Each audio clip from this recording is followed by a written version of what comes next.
Hello, everyone. Welcome to Snap Take. This is Glazer of the Snap Judges Podcast, the official podcast of Marvel Snap Zone. And today I have two extra special awesome decks for you. I have the maker of the Nim Jacinto, the deck that was running Invisible Woman, in order to combo off with a Shuri Destroyer and then copy that with Taskmaster for 30 power in 2 lanes. He's got another one for you. This is his Twitter that you're seeing on the screen. He's the Jolly Roger. He's also the Jolly Roger over on TikTok, where he's Snap TikTok if you want to check that out. Phenomenal player, great friend, helping to run the Marvel Snap Awards at SnapCon, the big Marvel Snap convention, happening this August. We've got a great deck from him, another huge combo deck, and then we've got a Darkhawk move deck that I think does some really cool things that I'd love to tell you about. But before we go any further, I'm going to leave this on the screen while I tell you this. I'd like you to hit subscribe, and what we're offering you subscribe is the following. We bring you 2 decks every single weekday that you're not going to find anywhere else. And we're still a small enough channel that the decks we show you aren't known by the wider meta. And if they're not known by the wider meta, you get to steal cubes with these decks. These decks, these explanations, how we tell you to play them, what we teach you with them, make you better at Snap Player. They help you achieve your goals. They help you get infinite. They help you get infinity tickets and borders. They help you be a better Snap player. It's a pretty good, but that's not our real uh only goal. I also want to help get you some free stuff. Who doesn't love free stuff? We give away more season passes on this channel than anyone else in Marvel Snap. We're giving away at least 5 this season, along with 4. We also giving away Marvel Snap Zone premium subscriptions. We're giving away 3. Both of those are coming next week, but you got to be sub to enter. Make sure you sub. And while you're doing that, throw me a like, leave a comment, let me know what you think of the content. We're not doing gameplay here. I found that gameplay leads to mimicry, not improvement. Listening to how to play the deck more than once if necessary and trying to play it over and over again is how I get better at the game, and I feel like it's how a lot of people get better. We hang out on the Marvel Snap Zone Discord. Everyone who hangs out in our corner of the Discord either gets to infinite or like hits their new season high regularly. It's a really cool, chill place. Make sure you check it out. We've got a genuinely great community. You can check the comments right now. People in the comments will be telling you how it is. Like, sub, comment, help us out. We're going to do what we can to help. Don't need a reason to help other people. Let's talk about our first deck. Jolly Rogers, Peach Momokonol. Momokonol. Yeah, that one. This is Jolly Roger's deck. It is so cool.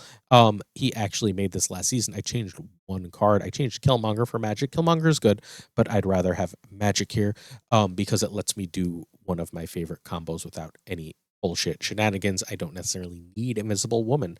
So my goal is to basically kill a lot of the board. That's what a Tomb is here for, by the way. A Tomb is here to die. I'm going to use Negasonic to kill one of their things. I'm going to use Shang to kill what I can. And then on turn 6, I'm going to play the biggest null I can. At that point, if the game's going to end, I haven't magicked, right? Hopefully on turn 5, I've played Invisible Woman. And then I've played either Taskmaster or Mystique behind that Invisible Woman. That card will then reveal and copy the null's power, giving me 2 gigantic. The other way I can do this is I can just play magic early on turn after I've destroyed everything, play null on turn 6, then on turn 7 play Taskmaster or Mystique. I don't even have to have destroyed everything for that play line, right? I can still on turn 7 after I've played that null, and then like oh wait. No, Mystique is only going to copy of null, right? Oh wait, yeah, because I'm just playing Mystique out cold. I'm not playing her behind Invisible Woman. I can then play a Negasonic and get a destroyer, then play a Venom on something else big I've played and get an extra destroy, and that power will then go onto both that null and Mystique. Yondu adds an extra power source. Invisible Woman helps me hide power where needed.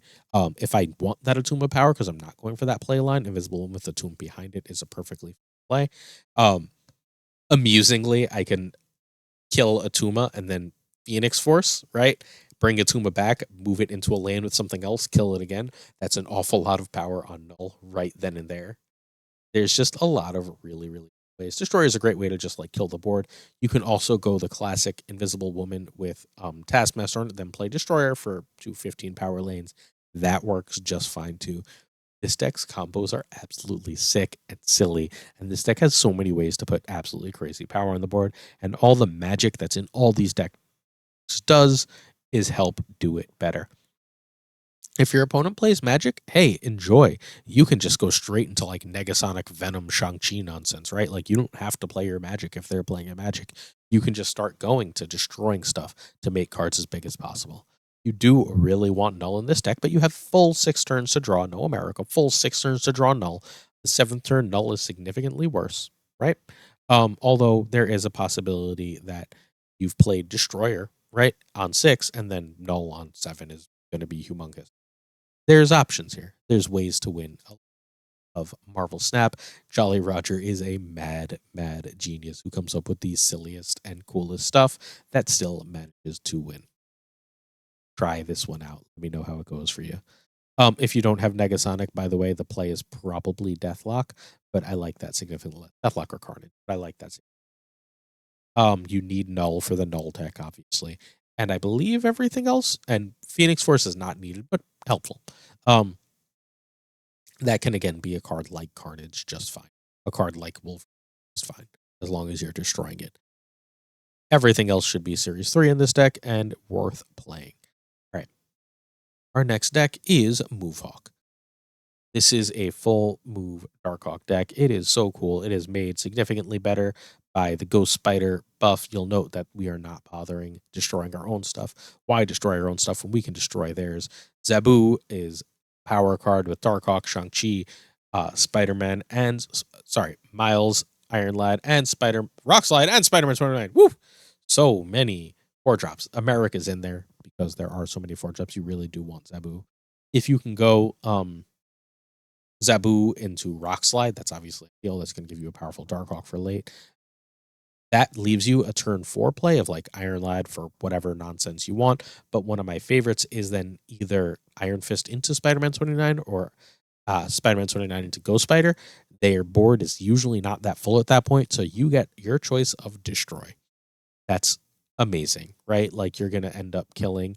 One of my favorite kills is if you want to do that on turn 5, you can blow up their Invisible Woman and force their like big stuff to reveal early and then just shang it away. You can also add Enchantress if you feel the need.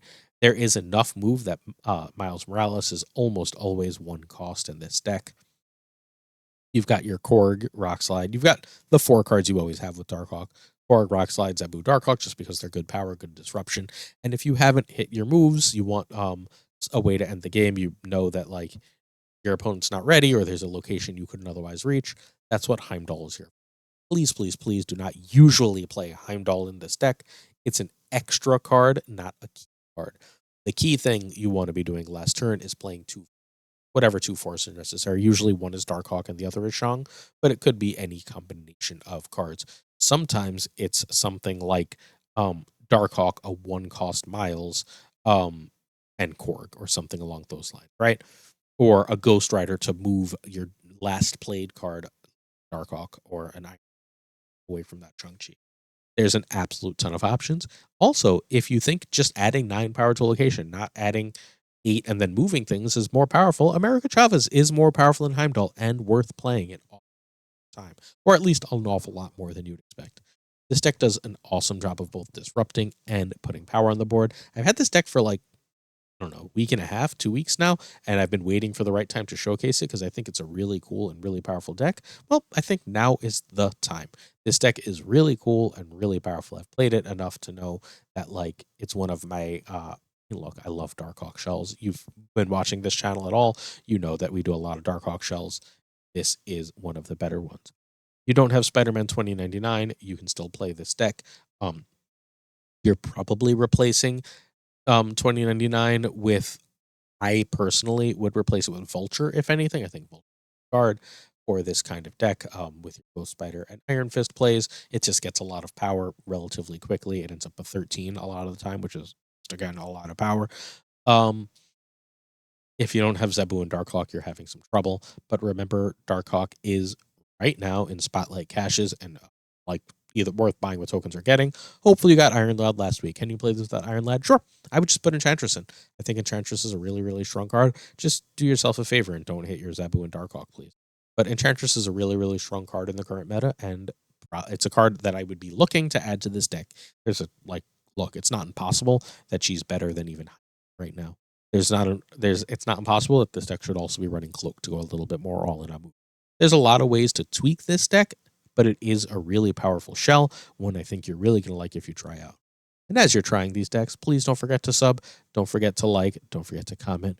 We, as always, appreciate your support. Thank you for watching Snap Take. See you tomorrow. Peace.